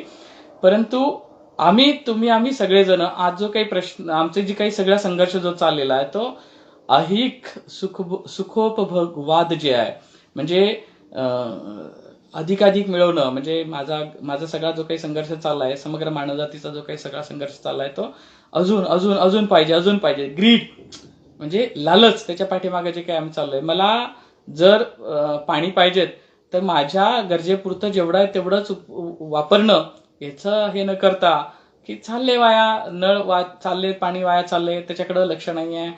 हे सगळं आम्हाला काय गरज आहे? आमच्या विषयाशी कुठे याचा संबंध येतो? इतिहासात फार मोठा संबंध येतो. छोटंसं उदाहरण, प्राचीन कालखंडामध्ये आमच्या इथं जी काही सिंधू संस्कृती, आम्ही ज्याला वेल डेव्हलप्ड सिंधू कल्चर असं म्हणतो, हडप्पा संस्कृतीचं उदाहरण आम्ही देतो, मेसोपोटेमियन संस्कृतीचं उदाहरण देतो, बॅबिलियन संस्कृतीचं आम्ही उदाहरण देतो. या सगळ्या संस्कृती जर आम्ही बघितल्या तर लक्षात येतं की माणसानं या ज्या मूलभूत गोष्टी आहेत, या मूलभूत गोष्टींचा वापर कसा केला होता? इतिहासाचं अध्ययन का करायचं? तर वर्तमानातली ही जी काही जगण्यासाठीच्या आवश्यक गोष्टी आहेत त्यांचं जतन जर नीट व्हावं असं वाटत असेल तर इतिहासाचं अध्ययन नीटपणे आम्हाला करता आलं पाहिजे. याच्यासाठी इतिहासाचं अध्ययन करता आलं पाहिजे. आणि मग माणसानं काय केलं होतं आमच्या या संस्कृतीमध्ये आम्ही बघितलं तर की जितकं फक्त मध्ये एक पोहरा टाकून किंवा एखादी घागर टाकून, आत्ताच्या भाषेमध्ये घागर, पण त्या काळामध्ये पोहरा चामड्याचा असेल किंवा अजून कशाचं, तर तो टाकून पाणी काढता येईल इतकंच त्या विहिरींचं तोंड असायचं, त्या कूपनलिकांचं त्याचं तोंड असायचं आणि त्याच्यामधनं ते पाणी काढलं जायचं. म्हणजे आवश्यकते एवढाच नैसर्गिक संसाधनांचा वापर हा त्याच्या पाठीमागं अत्यंत उत्तम असा दृष्टिकोन होता. आणि खरं म्हणजे गाड्या किंवा या सगळ्यांचा जर विचार केला, खरं म्हणजे माणूस इतका हुशार आहे, इतका तज्ज्ञ आहे माणूस, की माणसानं जर ठरवलं तर तो अगदी निसर्गपूरक अशी वाहनं चालू शकतो. याचं चांगलं काही गोष्टी त्याच्यामध्ये मर्यादा येत असतील, परंतु जास्तीत जास्त त्याचा विचार आणि करता आता म्हणजे इको व्हेकल ज्या काही येत आहेत, आता इको गाड्या ज्या काही येत आहेत ते त्याचं बेस्ट एक्झाम्पल असं आपल्याला म्हणता येऊ शकेल. परंतु एकूणच नैसर्गिक संसाधनांचा मुबलकतेनं वापर करण्याच्या ऐवजी काटकसरीनं आणि आवश्यक तेवढा वापर करणं, याच्यासाठी आम्ही आमच्या इतिहासातनं खूप काही शिकू शकतो.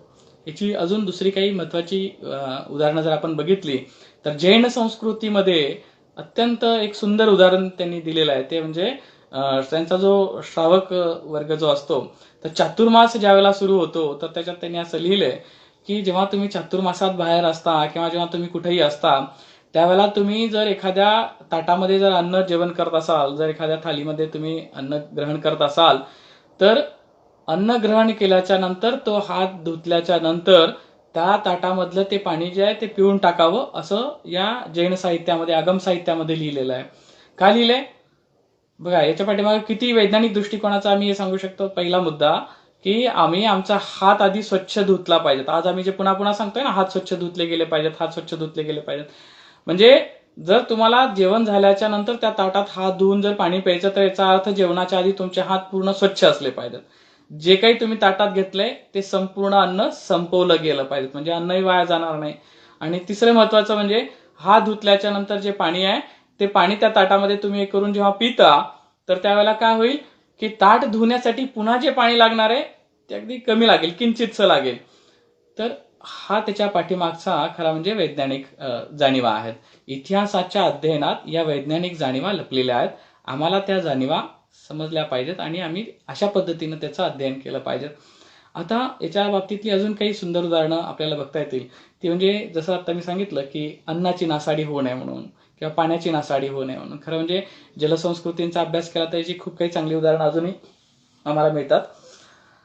यामध्ये ज्या सम्राट अशोकाचे जे शिलालेख आहेत तर त्यांचाही अभ्यास आपण केला असेल किंवा अगदी अलीकडच्या काळामध्ये आमच्याकडं जळगाव जिल्ह्यामध्ये अजिंठ्याच्या जवळ तोंडापूरची जी बारव आहे त्याचा अभ्यास केला असेल किंवा आमच्या अजिंठ्यामध्ये पाणी साठवण करण्यासाठीची जी पद्धत वापरलेली आहे तर याचा जर अभ्यास केला असेल तर पाण्याचा म्हणजे पाणी संचय करणं आणि पाण्याचा योग्य पद्धतीनं उपयोग करणं हे त्याच्यामधनं आम्ही शिकतो.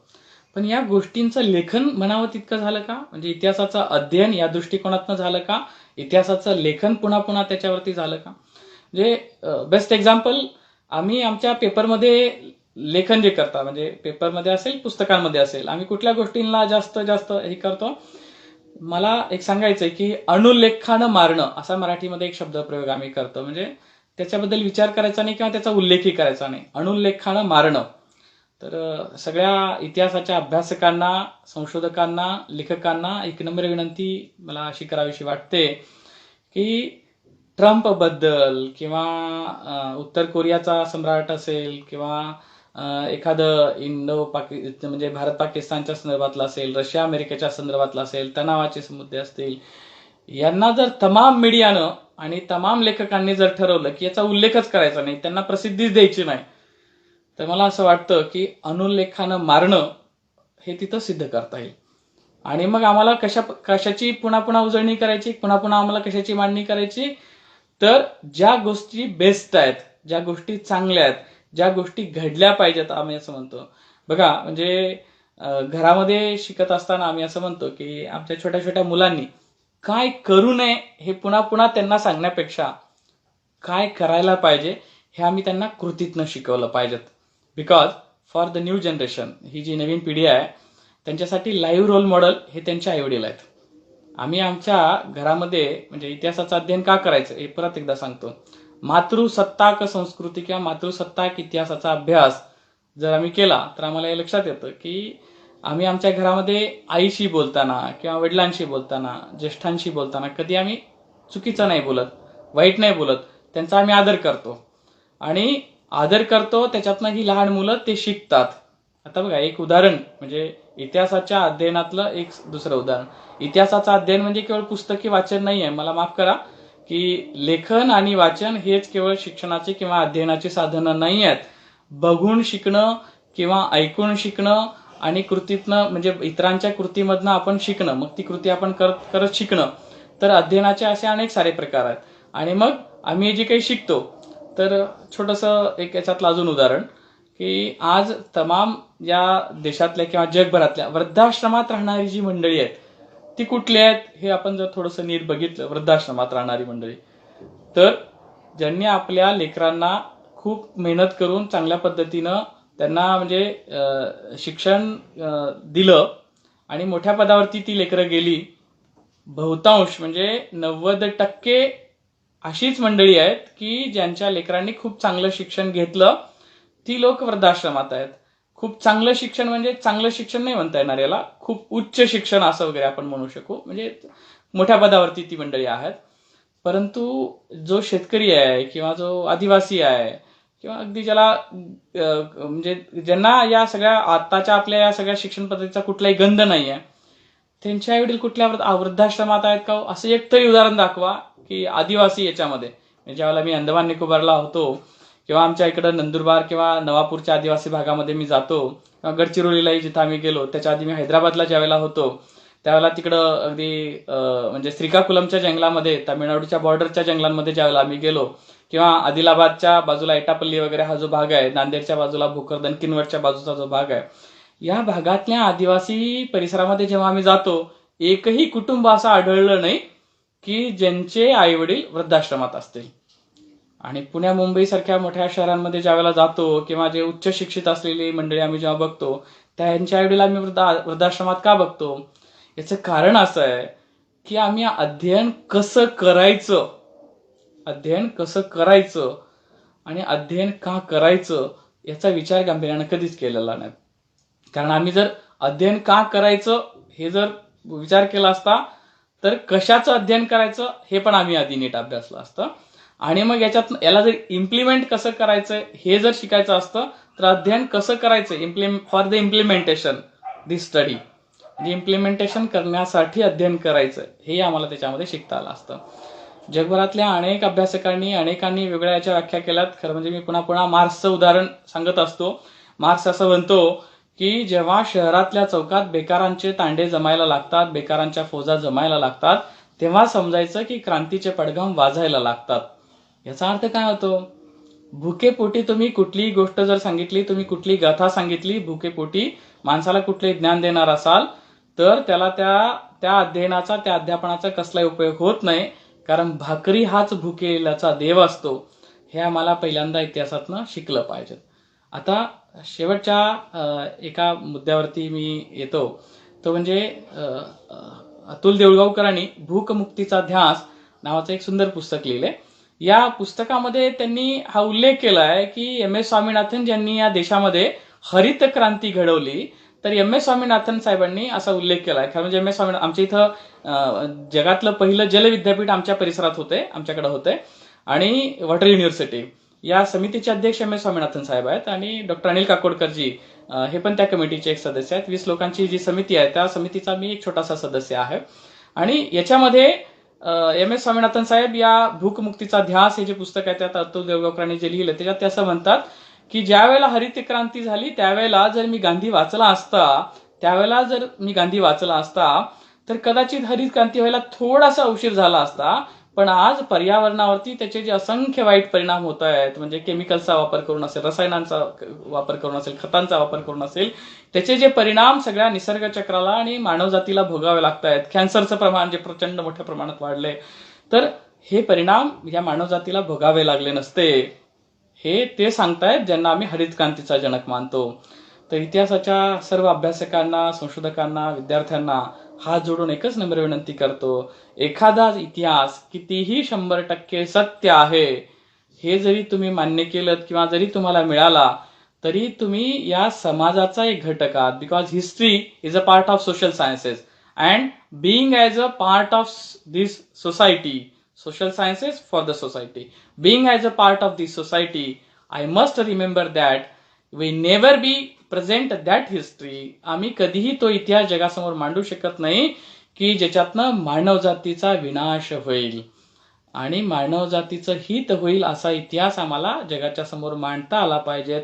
उपयुक्ततावादी इतिहास लेखन परंपरांची सुरुवात झाली पाहिजेत असं मला वाटतं. याच्यासाठी 2 सुंदर मूलभूत मंत्र आहेत. कसे हे करायचे डेव्हलप याला 2 मूलभूत मंत्र. Be the change you want to see. जो चांगला बदल तुम्हाला जगात हवासा असं वाटत असेल त्या बदलांची सुरुवात स्वतःपासून करा. आणि दुसऱ्या महत्वाचा, leave this world better than you found it. हे जग जे तुम्ही बघितलं, तुम्ही जन्माला आल्यानंतर जे बघितलं त्यापेक्षा सुंदर जग सोडून जा.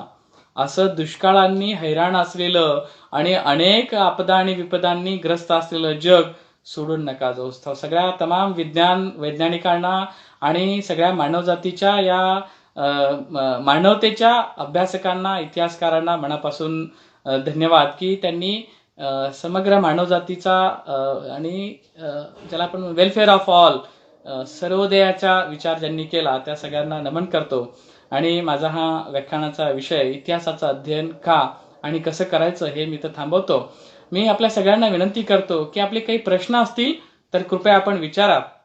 या प्रश्नांची उत्तरं आपण देऊयात. जो काही प्रश्न असेल तर कृपया आपण तिथं मेसेज कराल, म्हणजे तो प्रश्न माझ्या समोर येईल आणि मला आपल्या प्रश्नाचं उत्तर देता येईल. सुरुवातीला काळे सरांनी एक प्रश्न विचारला होता, मला वाटतं बहुतेक काळे सर, त्यांनी प्रश्न विचारला होता की ब्रिटिशांनी जे युद्ध जिंकलं ते कशा पद्धतीने जिंकलं, त्याच्यावरती थोडासा जास्त अजून प्रकाश टाकावा. खरं म्हणजे मी आपल्याला सांगितलं की युद्धस्य कथा रम्याहा, आणि हिस्ट्री ऑफ वॉर्स याच्यावरती आम्ही जास्त हे करण्यापेक्षा आम्ही खरं म्हणजे आम्हाला उपयुक्ततावादी असा काही इतिहास आहे का, काही हिस्ट्री ऑफ ह्युमॅनिटी आमच्याकडे आहे का, किंवा शत्रुत्व हे जे आहे ना आमचं जे शत्रुत्व आहे ना ते वाईटाशी असलं पाहिजे, शत्रूशी किंवा वाईट माणसाशी नसलं पाहिजे, हे आम्ही शिकलं पाहिजे. काळे सर, मी आपली माफी मागतो की खरं म्हणजे तुम्ही जो प्रश्न विचारला तो त्या वॉर हिस्ट्रीला अजून ग्लोरीफाय करतो, म्हणून मी त्या बाबतीत थांबतो. विचारायचं असेल तर तुम्ही मला पर्सनली या गोष्टीवरती जरूर विचारा. मी याच्याबद्दलची माहिती, याच्या संदर्भातली जी काही साधनं माझ्याकडे उपलब्ध आहेत ती मी आपल्यापर्यंत पोहोचवण्याचा नक्कीच प्रयत्न करेन. अजून कोणाचे काही प्रश्न असतील तर कृपया त्यांनी मेसेज करून विचारावेत ही विनंती. कुणाचा काही प्रश्न असेल तर कृपया त्यांनी विचारावं. मी त्याआधी म्हणजे हे सगळं संपवण्याच्या आधी सिंधुजन अकॅडमी जी आहे, तर या सिंधुजन अकॅडमीचे घोगरे सर असतील, शिंदे सर असतील, त्याचबरोबर इतर बाकी सर्व त्यांचे अध्यक्ष, उपाध्यक्ष, सचिव आणि बाकी सर्व मंडळी, टीम, ही जी टीम आहे या सगळ्यांचे मी मनापासून आभार मानतो. खरं म्हणजे मनापासून प्रयत्न करताय आपण वेगळ्या विषयांवरती व्याख्यानमाला चालवण्याचा, अधिकाधिक चांगले विषय आम्हा सगळ्यांना समजून घेण्याचा. खरं म्हणजे एक प्रश्न इथं समोर आलेला आहे, नंदकिशोर नैताम सरांनी हा प्रश्न विचारलाय की विद्यार्थ्यांना इतिहासाची आवड निर्माण करण्यासाठी काय करावं लागेल. खूप चांगला प्रश्न आहे. खरं म्हणजे याच्यासाठी आम्हाला इतिहासाचं जे अध्यापन आम्ही करतो, म्हणजे मी माझं एक छोट्याशा उदाहरणावरनं मी सांगतो की मी जेव्हा कॉलेजमध्ये इतिहास शिकायचो, मला इतिहास शिकावासा असं कधी वाटलं नव्हता. याचं कारण असं होतं की मी खरं म्हणजे सायन्सचा विद्यार्थी, इंजिनिअरिंगचा विद्यार्थी, आणि परिस्थितीच्या याच्यामुळं नाईलाजानं मी इतिहासामध्ये गेलो. खरं म्हणजे इतिहास विषय घेतला आणि वर्गामध्ये जायचो त्यावेळेला मी वर्गामध्ये अगदी शांतपणानं पहिल्या बेंचवरती बसून झोपी जायचो. फक्त एकच गुरु असे होते, डॉक्टर ओमशिवा लिगाडे सर, की जे आम्हाला शिकवताना म्हणजे विद्यार्थ्यांना इतिहास कसा शिकवायचा, बेस्ट एक्झाम्पल म्हणून मी आपल्याला सांगतोय की 28 डिसेंबर 1885 सर गोकुळदास तेजपाल संस्कृत महाविद्यालय मुंबई इथं पहिल्या भारतीय राष्ट्रीय काँग्रेसची स्थापना झाली आणि तिथं ती पहिली बैठक जी झाली, तर ते असं तोंडानं नाही सांगायचे, तर त्याच्यासाठी ते एखादं जे पुस्तकातलं एखादं चित्र वगैरे प्रकाशित झालं असेल तर त्याचा एक मोठा एनलार्ज प्रिंट ते घेऊन यायचे आणि ते समोर दाखवायचे आणि ते विचारायचे की बोबडे हे बघा, याच्यात कोण कोण आहे तुम्हाला लक्षात येतं का, सांगू शकाल का याच्यामध्ये हे कोण आहे, किंवा दादाबाई नौरोजी, किंवा अजून कोण, फिरोजशाह मेहता, किंवा हे कोण आहे, कुठे आहे, असं काही याच्याबद्दल आपण सांगू शकाल का. म्हणजे ते विचारायचे, ते दाखवायचे. दृकश्राव्य साधनांचा वापर, पहिला मुद्दा. दुसरा मुद्दा असा, नाणी ज्या वेळेला ते दाखवायचे किंवा हे करायचे किंवा हे सगळं जे काही असायचं, तर ते नाणे घेऊन यायचे वर्गामध्ये आणि ते आमच्या हातात दे. याला पंचमार्कड कॉईन म्हणतात. काही दिसते का याच्यावरती, डोंगर दिसतायत का, किंवा हे दिसतंय का, सूर्य म्हणजे दाखवून हातात देऊन ते हाताळायला मिळायचं. आज आम्ही वस्तुसंग्रहालयात सुद्धा जेव्हा जातो इतिहासाच्या साधनांचा अभ्यास करण्यासाठी, त्या शोकेसच्या काचेमधनं असं बघतो आणि मग आम्ही बाहेर जातो. विद्यार्थ्यांना त्याला हाताळायला, खरं म्हणजे सगळ्याच वस्तू हाताळायला मिळत असं नाही, बट रिप्लिका आम्ही त्यांच्या हातात देऊ शकतो. म्हणजे त्याचाही आपल्याला त्यांना विद्यार्थ्यांना उपयोग करायला देता येऊ शकतो. आणि त्याच्यानंतरचा मुद्दा हा आहे की जेव्हा विद्यार्थ्यांना प्रॅक्टिकली आम्ही त्याच्यामध्ये घेऊन जातो, जसं उदाहरणात मी सांगितलं की जलसंस्कृतींचा अभ्यास आम्हाला विद्यार्थ्यांना करायला, तर आता फार अलीकडे एक नवीन ट्रेंड सुरू झालाय, तो हेरिटेज वॉक. हा खूप चांगला प्रघात सुरू झालाय सगळीकडं. पुण्यामध्ये असेल, नाशिकमध्ये असेल, मुंबईमध्ये असेल, इतरही ठिकाणी. आता महाराष्ट्र शासनाचा पुरातत्व विभाग जो आहे तोही याला खूप चांगला सहकार्य करताय की हे जे हेरिटेज वॉक आहे याच्यामधनं आमच्या इतिहासाचे ऐतिहासिक वास्तू आणि याचं जे काही हे तिथं नेऊन विद्यार्थ्यांना आम्ही दाखवतो, तेव्हा त्यांच्यामध्ये खऱ्या अर्थानं गोडी निर्माण होते. पुन्हा एकदा मला हे सांगायचं आहे की बेलूर हळेबीड सारखी जी मंदिरं आहेत, तर या मंदिरांची प्रतिम स्थापत्य, सोपस्टोन, प्रतिम शिल्प स्थापत्य जी आहे ही आमच्या मुलांसमोर आम्हाला उदाहरणं तिथं नेऊन पुन्हा पुन्हा त्यांना दाखवता आली पाहिजे. त्याचं कारण काय? याचं कारण आहे की जेव्हा माणूस चांगलं निर्माण करायला लागतो, म्हणजे कृतीतनं सुंदर शिल्प निर्माण करायला लागतो, सुंदर मूर्त्या निर्माण करायला लागतो, सुंदर चित्र काढायला लागतो, तेव्हा वाईटाकडं त्याची आपोआप पाठ होते, हे लक्षात ठेवा. म्हणजे चांगलं निर्माण करण्याची आमच्या इतिहासात आम्ही जर आमच्या विद्यार्थ्यांना कलांची जोपासना, 64 कला ज्या कुठल्या असतील, ह्या जर आम्ही त्यांना दिल्या, त्याच्या पाठीमागचं सायंटिफिक टर्म काय त्याच्याबद्दलचा विचार करायला आम्ही लावला, तर वाईटाकडं त्याची पाठ आपोआप होते आणि मग अशा पद्धतीने आम्ही आमच्या विद्यार्थ्यांना इतिहासाची गोडी निर्माण करू शकतो. त्याच्यानंतरचा एक पुढचा प्रश्न जो आहे तो पंकज कल्पना रामचंद्र बाविस्कर, पंकज कल्पना रामचंद्र बाविस्कर यांनी विचारलाय. वॉटर युनिव्हर्सिटीबद्दल थोडंसं सांगावं असं त्यांनी म्हणलंय. खरं म्हणजे वॉटर युनिव्हर्सिटी, मी ज्या व्यक्तींची नावं आपल्याला सांगितली 20 दिग्गज मंडळी, ज्यामध्ये एम एस स्वामीनाथन साहेब असतील, डॉक्टर अनिल काकोडकर साहेब असतील आणि इतर बरीच सारी दिग्गज मंडळी. तर हा अभ्यास केला की आज जगातला सगळ्यात उग्र प्रश्न जो बनत चाललेला आहे, ज्याला आम्ही असं म्हणतो की तिसरं महायुद्ध होईल तर ते पाण्यासाठीचं होईल असं आम्ही म्हणतो. परंतु जैन उद्योग समूहासारख्या जैन इरिगेशन किंवा ठिबक सिंचनचा ज्यांनी सुरुवात केली, म्हणजे पाण्याचा थेंब थेंब महत्वाचा आहे. आणि त्यांनी त्याला एक सुंदर असं परत स्लोगन दिलं, ते म्हणजे कल्पना कणा परी ब्रह्मांडाचा भेद करी. म्हणजे ही फार एक मोठी कन्सेप्ट आहे. याचा नीट आपण विचार केला तर थेंब थेंब पाण्याचा जो आहे तो आम्हाला वाचवून आम्हाला आमचं भविष्य कसं वाचवता येईल, तर याच्यासाठी या वॉटर युनिव्हर्सिटीचा संकल्पना उदयाला आली. आणि याच्या बाबतीतलं प्रयोग जो साधारणतः 1,500-2,000 एकरामध्ये ऑलरेडी जे काही कृषीबद्दलचे जे प्रयोग सुरू आहेत, आम्ही खरं म्हणजे मी मध्ये कृषी संस्कृतीबद्दलचा शब्द प्रयोग केला. मुलांना शाळेमध्ये सुद्धा कृषीचा विषय हा जो आहे, अग्रिकल्चरचा जो विषय आहे, तो खरं म्हणजे मला असं वाटतं की कंपल्शन असला पाहिजे. तर निसर्गाचा संवर्धनाचा विषय जो आहे, पर्यावरण नावाला आम्ही शिकवतो खरं म्हणजे, पण कंपल्शन असलं पाहिजे. कसं कंपल्शन असलं पाहिजे याच्याबद्दलची थोडंसं आपण बोलूयात जर वेळ असेल तर. परंतु वॉटर युनिव्हर्सिटीमध्ये सगळ्यात पहिल्यांदा water management, agriculture management, food technology आणि त्याच्यानंतर ही जी अपारंपरिक ऊर्जा स्तोत्र जी आहेत, म्हणजे पारंपरिक ऊर्जा स्तोत्र जी आहेत, तर ज्याच्यामध्ये सोलर एनर्जी असेल किंवा जल ऊर्जा असेल, तर या सगळ्या ऊर्जांचा वापर आम्ही कशा पद्धतीने करू शकतो, नॉन कन्व्हेन्शनल एनर्जी सोर्सेस असा त्याचा शब्दप्रयोग आहे. तर या ऊर्जा स्त्रोतांचा वापर आम्ही कशा पद्धतीने करू शकू, तर या 4 थीमवरती आधारित water management, agriculture management, energy sources, या 4 थीमवरती आधारित हे वॉटर युनिव्हर्सिटी उभी राहत आहे. पुढं अजून काही मुद्दा आहे की explain back photos please sir. खरं म्हणजे खूप सारी मागे जे संदर्भ पुस्तकं किंवा हे सगळे आहेत, तर याच्याबद्दलचं खरं म्हणजे एक्सप्लेनेशन देणं हा इथला तो विषय नाही आहे. मी माफी मागतो सरांची. अरुणा वाघोले त्यांनी सांगितलंय की इथं सगळी दुर्मिळ पुस्तकं किंवा फोटोग्राफ्स आणि ते सगळं आहे. बाकी सर्व साहित्य जे आहे त्यात बाकी इतर रूम्समध्ये आहे.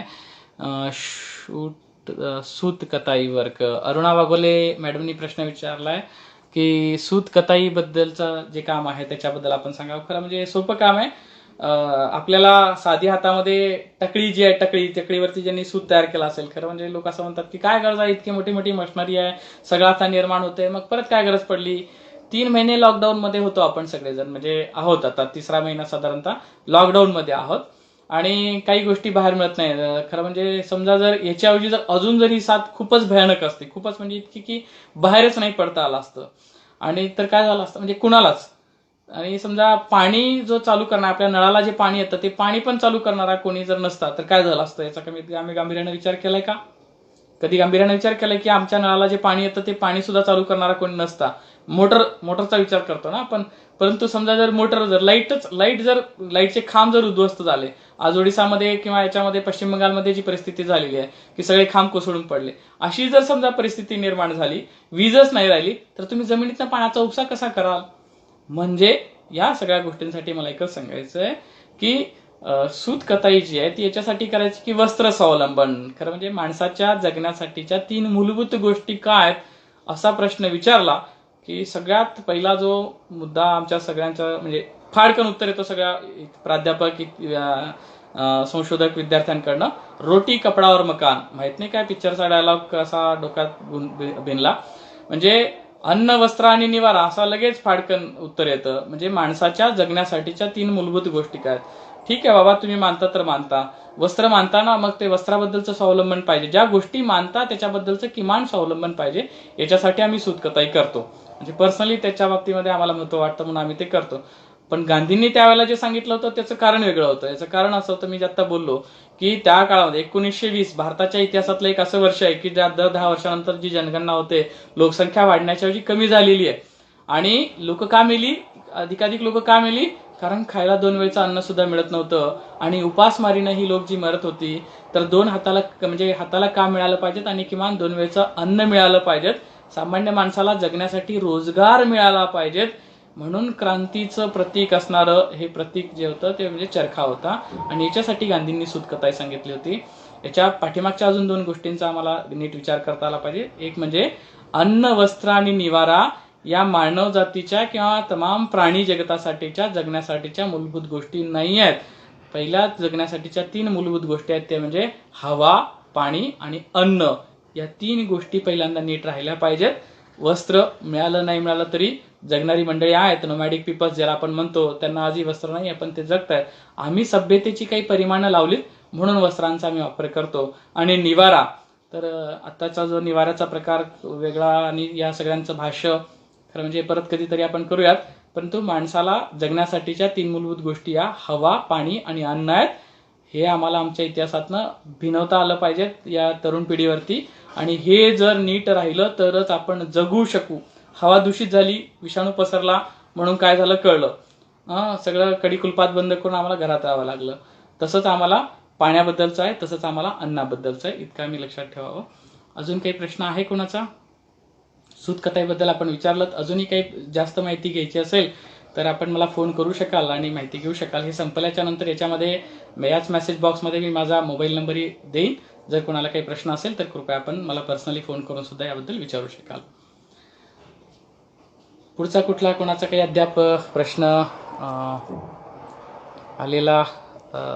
सी शिप वर्क फोटो, हां येस ओके, ते ठीक आहे ओके. बाकी इतर कोणाचा अजून काही प्रश्न नाही आहेत तर मी ओके. तर शेवटचं फक्त एवढंच सांगतो की खरं म्हणजे मी जे बोललो की 64 कलांना उत्तेजन द्या. नव्या पिढ्यांना जे जे चांगलं आहे आमच्या इतिहासातनं जे जे उत्कृष्ट निर्माण झालेलं आहे तर उत्कृष्ट निर्मितीचा ध्यास ते डोहाळे या विद्यार्थ्यांना लागावेत.